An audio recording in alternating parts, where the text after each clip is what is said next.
ओम शांति। आज 21 नवंबर 2024 का मुरली चिंतन है। आज मीठे बाप दादाजी ने कहा, मीठे बच्चे, तुम्हें अब टीचर बन सबको मन वशीकरण मंत्र सुनाना है। ये सब तुम बच्चों की ड्यूटी है। तो बाबा हमें याद का पाठ पक्का कराते हैं कि बच्चों मुझे याद करो, और वशीकरण मंत्र देते हैं। इस मन को वश करने का महामंत्र देते हैं, वो है मन मना भव। अपने को आत्मा समझ मुझे एक परमात्मा को याद करो। याद करने से एक तो आत्मा पवित्र बनती है, और दूसरा, जितनी आत्मा पवित्र बनती है फिर ज्ञान अच्छे से स्वयं में धारण होता है। जो ज्ञान को अच्छे से धारण करता है वही फिर दूसरों को धारणा करा सकता है। इसलिए बाबा हमें टीचर बनकर पढ़ाते हैं। ऐसी पढ़ाई पढ़ाते हैं जो 21 जन्मों के लिए हमें बादशाही मिलती है, सुख का वर्षा मिलता है। और फिर हमें टीचर बनना भी सिखाते हैं। हमें ज्ञान की पॉइंट्स को समझाना सिखाते हैं कि आप ऐसे मंदिर में जाओ तो ऐसे ऐसे समझाओ, शिव के मंदिर में जाओ तो ऐसे ऐसे समझाओ कि शिव का क्या ऑक्यूपेशन है, लक्ष्मी नारायण कैसे ये लक्ष्मी नारायण बने, कैसे इनको विश्व की बादशाही मिली। तो बाबा हमें टीचर बनाना भी सिखाते हैं। तो इसके लिए बाबा ने क्या टेंशन खिंचवाया कि बच्चे मुझे याद करो। जितना याद करते हैं उतना आत्मा पवित्र बनती है, और जितना पवित्रता उतनी ज्ञान की धारणा, ज्ञान का स्वरूप बनते हैं। ज्ञानी तो आत्मा बनते हैं। इसका सबसे परफेक्ट एग्जाम्पल है हमारी मम्मा। मम्मा ने आते ही ज्ञान को इतना अच्छी रीति से अपने अंदर घोंट लिया कि कुछ ही दिनों में वो इतना अच्छी टीचर बनी। ज्ञानी तो आत्मा का स्वरूप बनी। सबको उनमें माँ ही नजर आती थी।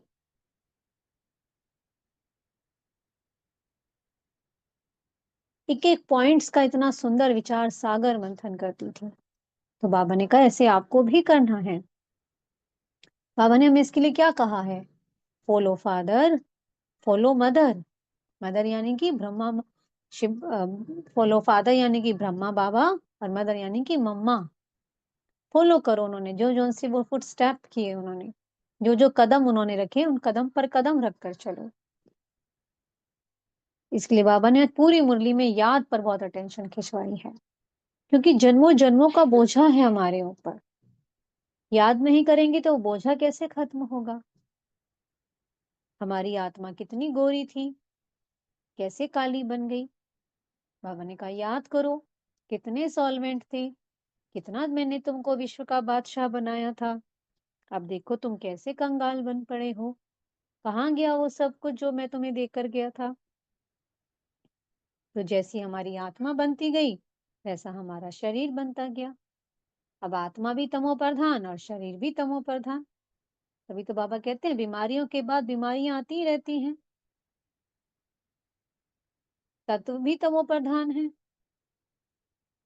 खाने पीने की चीजें आप देखो कैसी हैं। फलों तक में भी मिठास नहीं है।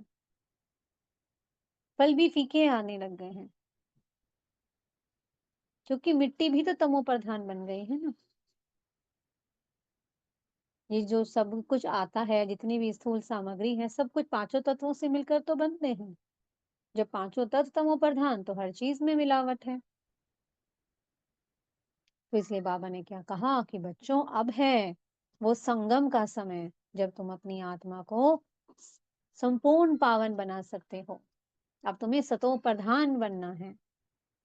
और सतो प्रधान बनेंगे हम उस एक की याद से। इसलिए अधिक से अधिक चलते फिरते उठते बैठते बस बाबा की याद रहे। इतनी याद रहे, इतनी याद रहे कि याद कभी भूले ही ना, टेप पड़ जाए तो आत्मा सतो प्रधान बन जाएगी। तो आत्मा भी सतो प्रधान तो शरीर भी सतो प्रधान मिलेगा, कंचन काया मिलेगी। देखो अपने जड़ चित्रों को, देखो अपना लक्ष्मी नारायण स्वरूप, कैसे सर्वगुण संपन्न है, 16 कला संपूर्ण है। तो ये कब बने? संगम पर बने। कैसे बने? उस एक की याद से बने। उसने जो सिखाया, उसने जो श्रीमत दी, उसने जो पढ़ाया, सब कुछ किया। जी हजूर का पाठ पक्का किया। ब्रह्मा बाबा को जब बाबा की जब प्रवेशता हुई तो ब्रह्मा बाबा को तुरंत पता चल गया कि जो मुझे चाहिए था वो मुझे मिल गया है। सब कुछ छोड़ दिया अपना। तो इसलिए बाबा ने कहा अपना सब कुछ मन बुद्धि से मुझे समर्पण कर दो, ताकि अंत में कोई चीज याद ना आए कि मेरे पास फलाना फलाना ये चीज रखी हुई है, मुझे अभी उसको ये देना है, मुझे अभी उससे ये लेना है। सब कुछ मन बुद्धि से समर्पण। सब कुछ तेरा, वो अपने आप संभालेगा। धंधा आदि सब करना है, घर गृहस्थी भी संभालनी है, लेकिन मन बुद्धि से समर्पण। किसी में हमारी अटैचमेंट ना हो कि मेरे पास ये है, मेरे पास ये है। नहीं, ये सब कुछ बाबा का है। जब हम मन बुद्धि से ये डिसाइड कर लेते हैं, दृढ़ संकल्प कर लेते हैं कि सब कुछ बाबा का है, समर्पण कर देते हैं, फिर कोई भी चीज याद नहीं आती है।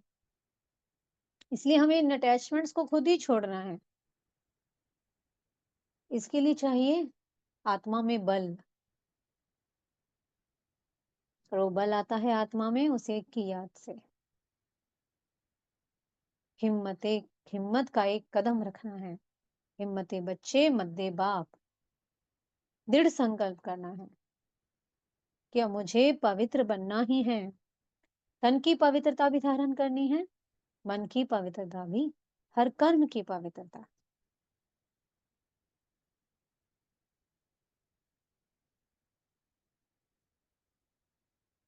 बाबा ने बताया आज कि जैसे तुम आत्मा हो ऐसे मैं भी एक आत्मा हूँ। कोई फर्क नहीं है। मैं भी नन्हा सा सितारा हूँ। रेत का एक कण होता है ना, उसके भी चौथाई हिस्सा जो होता है, उतना है आत्मा का साइज। तो जैसे बाबा की आत्मा वैसे हमारी आत्मा।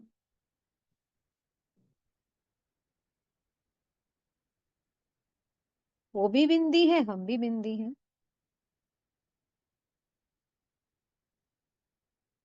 लेकिन क्या हुआ, जब हम इस धरा पर आए तो हम बाबा को ही भूल गए।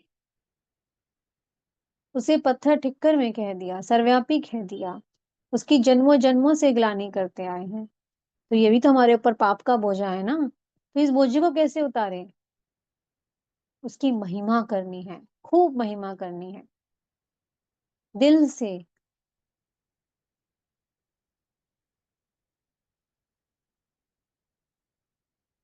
तभी जो बोझा है वो उतरेगा। बाबा को सब कुछ बता देना है। जैसे एक छोटा सा बच्चा होता है जो थोड़ा सा बड़ा होता है, वो उसे माँ बाप ऑटोमेटिकली याद रहते हैं। तो बाबा ने कहा ऐसे ही तुम्हें भी हमेशा मेरी याद रहनी चाहिए। फिर भी वो हमें रोज मुरली में कहता है बच्चे मुझे याद करो, क्योंकि बाबा जानते हैं इस समय रावण का राज्य है। वो बाया बार बार बच्चों को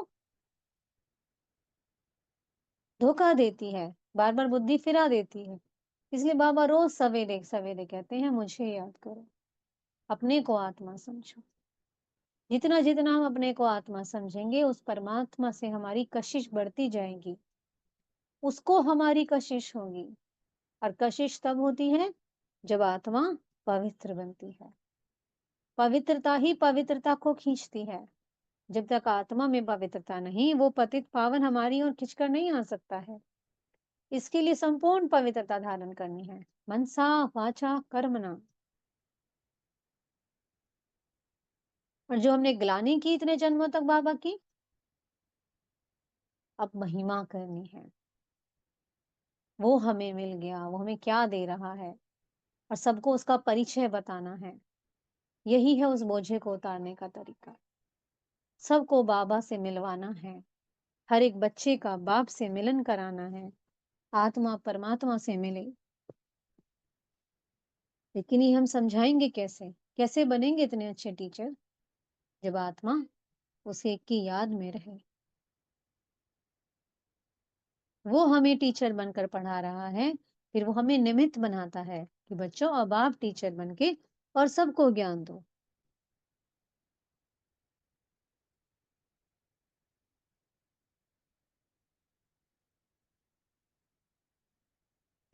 और आज बाबा ने आज मुरली में प्रश्न किया, बाप किन बच्चों का कुछ भी स्वीकार नहीं करते हैं?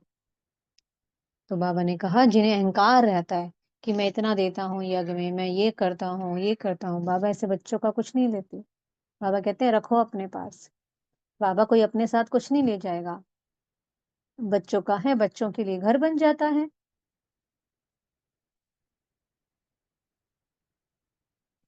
तो बाबा कहते हैं ये भी ड्रामा में नोंद है। जो आज अपना साहूकारी का नशा रखते हैं ना कि हम इतना करते हैं, इतना करते हैं, वो गरीब बनेंगे सत्युग में जाकर के।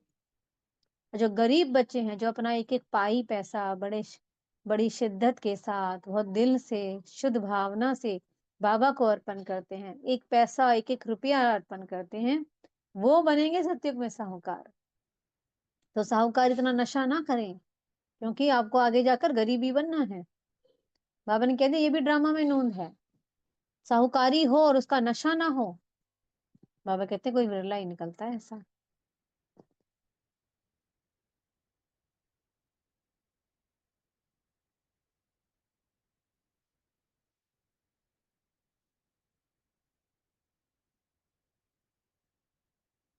इसलिए बाबा ने कहा ज्यादा क्वेश्चन पूछने में टाइम वेस्ट नहीं करना है। कुछ बच्चे बहुत क्वेश्चन करते हैं, बाबा जब सतयुग आएगा तो बच्चे कैसे होंगे? बाबा जब सतयुग आएगा तो हम हमारे महल कैसे बनेंगे? सोना कहाँ से आएगा? हीरे कहाँ से आएँगे? बहुत सारे प्रश्न करते हैं। तो बाबा कहते हैं प्रश्नों में ज़्यादा टाइम वेस्ट नहीं करो। जब सतयुग आएगा तो सब कुछ अपने आप हो जाएगा। आप बस मुझे याद करने की मेहनत करो। फालतू टाइम वेस्ट नहीं करना है क्वेश्चंस में। ये बाबा का कार्य है, वो बना रहा है ना हमारे लिए नई दुनिया। तो अपने आप वो महल नहीं बनाएगा। सोने, हीरों के अपने आप वो खाने बन तैयार कर देगा। वो उसका कार्य है। बाबा ने कहा सिर्फ तुम मुझे याद करो। इतना याद करो अंत समय में कोई भी याद ना आए मेरे सिवाय। तो ये अभ्यास अभी से करेंगे तभी तो होगा ना ये। और टाइम ही कितना बचा है? 11 वर्ष। अब 89 ईयर्स तो हो ही जाएंगे। तो अभी से आदत डालेंगे तभी तो वो अभ्यास पक्का होगा ना। इनके सतगुरु जी ने आज वरदान दिया है, दृढ़ संकल्प रूपी व्रत द्वारा वृत्तियों का परिवर्तन करने वाले महान आत्मा भव। महान आत्मा की परिभाषा क्या है? पवित्रता। पवित्रता अर्थात तन की भी पवित्रता करनी है धारण। स्थूल पवित्रता भी मायने रखती है बहुत, क्योंकि तन क्या है? हमारा मंदिर है।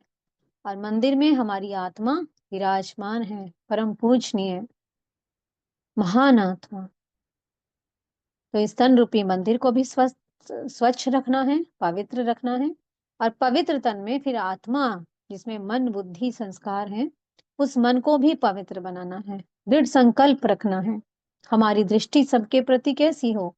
आत्मा भाई भाई की दृष्टि हो।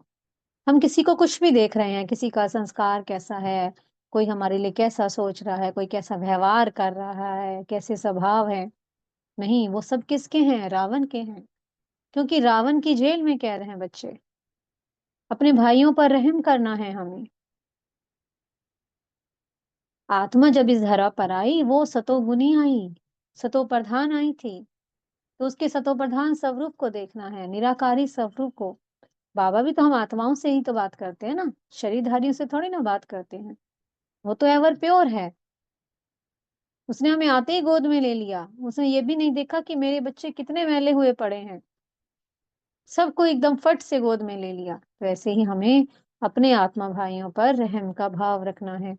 एक-एक के प्रति हमेशा संकल्प शुभ रखना है। सबके प्रति शुभ भावना रखनी है। सबके प्रति दुआ रखनी है कि बस जल्द से जल्द बाबा ये बच्चा आपकी गोद में आ जाए। बच्चा अपने बाप से मिल जाए, धनी का बन जाए। तो बाबा ने कहा जब ऐसी श्रेष्ठ विचार होंगे हमारे मन में, इतनी पवित्रता होगी, तभी वो ब्राह्मण आत्मा कहलाएगी महान आत्मा। महान आत्मा अर्थात पवित्रता। स्लोगन है, व्यर्थ से बचना है तो मुख पर दृढ़ संकल्प का बटन लगा दो। मुख पर क्या हो, मुख में मुख है, मुलहरा डाल लो, बस बाबा।